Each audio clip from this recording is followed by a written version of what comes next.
நீங்க எல்லாருமே இந்த நியூஸ் பார்த்திருப்பீங்க.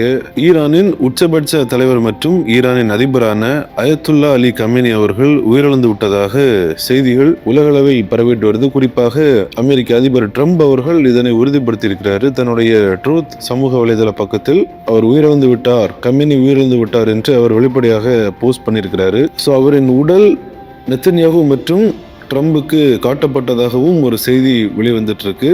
இந்த சூழ்நிலையில ஈரான் வெளியுறவுத்துறை அமைச்சர் அவர் இந்த தகவலை மறுத்திருக்கிறாரு. ஆனால் அவர் இருந்த காம்பவுண்ட், அவர் இருந்த அந்த அலுவலகம், ஸோ அதை சார்ந்த பகுதிகள், அவரின் ரெசிடென்ஸ், ஸோ இதை சார்ந்துதான் அமெரிக்கா மற்றும் இஸ்ரேல் தாக்குதல் நடத்தினாங்க. ஸோ அதில் 30க்கும் மேற்பட்ட அதிநவீன குண்டுகள் வீசப்பட்டதாகவும் இதன் காரணமாக அவர் தப்பவே வாய்ப்பில்லை என்று செய்திகள் வெளியாகிறது. அது மட்டுமல்லாமல் அயத்துல்லா கமேனி அவர்களின் மகள் மற்றும் பேர குழந்தைகள் ஆகியோரும் குடும்பத்தில் பல உறுப்பினர்களும் உயிரிழந்துள்ளதாக தற்போது அதிகாரப்பூர்வ செய்திகள் வெளியாகி கொண்டிருக்கிறது.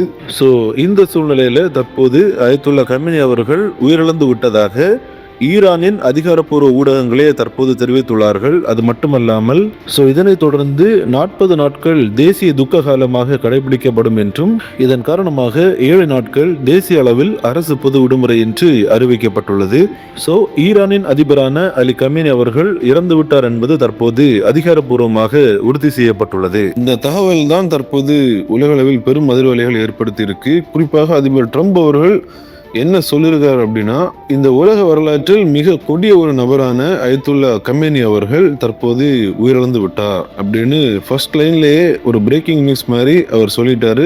அதாவது ஈரான் அதிபர் ஒரு மிக கொடிய நபர், அவர் தற்போது உயிரிழந்து விட்டார், அமெரிக்கா மற்றும் இஸ்ரேல் நடத்திய அந்த தாக்குதலில் உயிரிழந்து விட்டார். இது ஈரான் மக்களுக்கான குட் நியூஸ் மட்டும் கிடையாது, உலகெங்கிலும் இந்த கொடூர நபரால் கொலை செய்யப்பட்ட மற்றும் காயப்பட்ட மக்களுக்கான நீதி தற்போது கிடைத்திருக்கிறது என்று சொல்லியிருக்கிறாரு. மேலும் எங்கள் நுண்ணறிவு அமைப்புகள் மற்றும் அதிநவீன தொழில்நுட்பங்கள், உயர்தர கண்காணிப்பு, இது ஒன்றையுமே அவங்களால தவிர்க்க முடியவில்லை. நாங்கள் இஸ்ரேலுடன் நெருக்கமாக இணைந்து செயல்பட்டதால் அவர் மற்றும் அவருடன் கொல்லப்பட்ட தலைவர்கள் ஒண்ணுமே பண்ண முடியல. ஏன்னா அந்த அளவுக்கு எங்களுடைய தொழில்நுட்பங்கள் அட்வான்ஸா இருக்கு, அவங்களால அதை பிரேக் பண்ணவே முடியல அப்படின்னு ஒரு அனௌன்ஸ்மெண்ட் அவர் கொடுக்கிறாரு. இது ஈரான் மக்கள் அவர்களுடைய நாட்டை காப்பாற்றிக் கொள்வதற்கான ஒரு மிக சரியான நேரம். குறிப்பாக அவருடைய IRGC, இஸ்லாமிக் ரெவல்யூஷனரி கார்ட் கார்ப்ஸ்ன்னு சொல்லுவாங்க. இவங்க அநேக மக்களை கொண்டு குவிச்சாங்க அந்த ஈரானில் மக்கள் போராட்டம் பண்ணும்போது. இந்த IRGC ராணுவம் மற்றும் பிற ராணுவங்கள் இவர்கள் நாங்கள் இனிமேல் போராடவில்லை என்று கூறி எங்களிடம் மன்னிப்பு கேட்கிறார்கள் என்ற கோரிக்கைகள் வந்திருப்பதாகவும் ட்ரம்ப் அதில் மிக தெளிவாக குறிப்பிடுகிறாரு.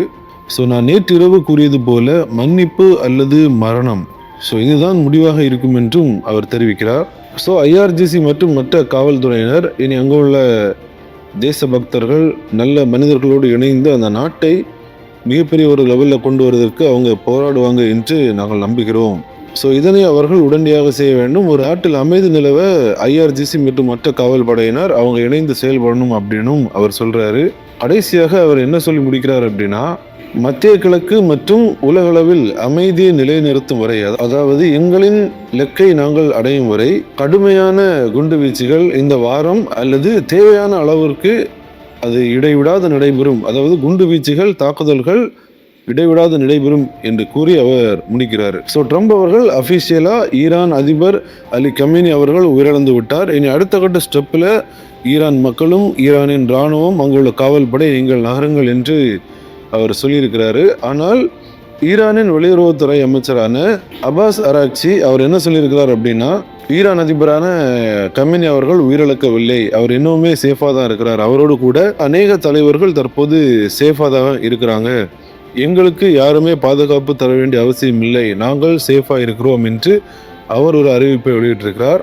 ஆனால் கமேனி அவர்கள் அவர் இருந்த அந்த இடம், அந்த காம்பவுண்டுக்குள்ளாக 30க்கும் மேற்பட்ட உயர்தர குண்டுகள் அங்கு வீசப்பட்டதாக செய்தி வருகிறது. இதன் காரணமாக அவர் தப்பிவிப்பதற்கான வாய்ப்பே கிடையாது என்று கூறப்படுகிறது. குறிப்பாக ஈரான் அதிபர் அவரை கொல்ல வேண்டும், அந்த ஒரு குறிக்கோள்ல தான் இந்த தாக்குதல் நடத்தப்பட்டதாக கூறப்படுகிறது. சோ இந்த சூழ்நிலையில தற்போது அயத்துல்லா கமேனி அவர்கள் உயிரிழந்து விட்டதாக ஈரானின் அதிகாரப்பூர்வ ஊடகங்களே தற்போது தெரிவித்துள்ளார்கள். அது மட்டுமல்லாமல் இதனைத் தொடர்ந்து 40 நாட்கள் தேசிய துக்க காலமாக கடைபிடிக்கப்படும் என்றும், இதன் காரணமாக 7 நாட்கள் தேசிய அளவில் அரசு பொது விடுமுறை என்று அறிவிக்கப்பட்டுள்ளது.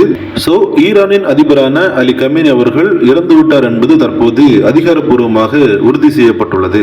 இந்த தாக்குதல்ல 200க்கும் மேற்பட்ட மக்கள் உயிரிழந்து விட்டதாக செய்திகள் வருது. ஆனால் அநேகர் என்ன சொல்றாங்கன்னா 200 எல்லாம் கிடையாது, ஆனால் அநேக மக்கள் உயிரிழந்திருக்கிறாங்க அப்படின்னு சொல்றாங்க.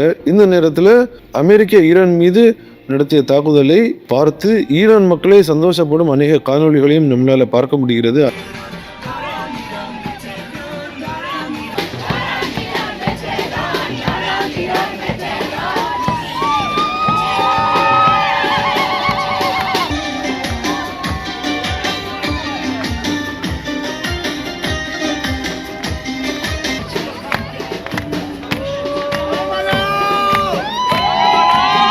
இதுதான் தற்போதைய ஒரு அப்டேட்டாக இருக்கிறது. கிறிஸ்துவுக்குள் பிரியமானவர்களே, இந்த போர் சூழல்கள் இவைகள் மாறும்படியாகவும் ஒரு அமைதி வரும்படியாகவும் மக்களின் உயிர்கள் பாதுகாக்கப்படும்படியாகவும் தற்போது நாம் ஜெபிக்க வேண்டியது மிகவும் அவசியமாக இருக்கிறது. மீண்டும் இன்னொரு வீடியோவில் சந்திக்கலாம். தேவன் தாமே உங்கள் அனைவரையும் ஆசீர்வதிப்பாராக. ஆமென்.